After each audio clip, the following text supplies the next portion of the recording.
But there's one that's still lingering today that I think is the worst of all of them.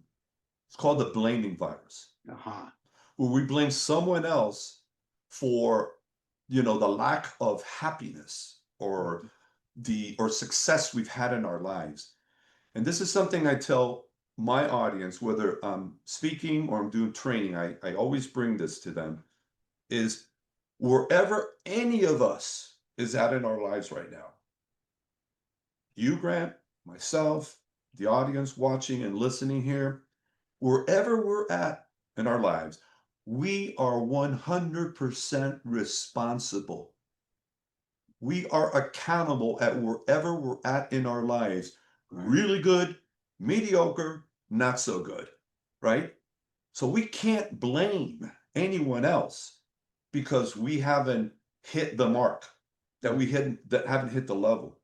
Okay. We need to, and I say to everybody, our lives are not a rental. We own them.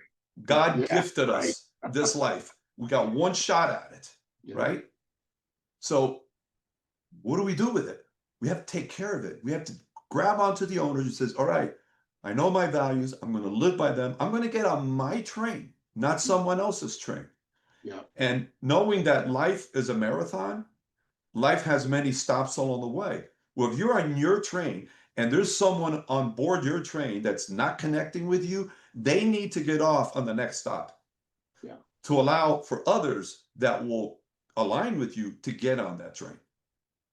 And so I just, we need to be ruthlessly honest and say, we are accountable.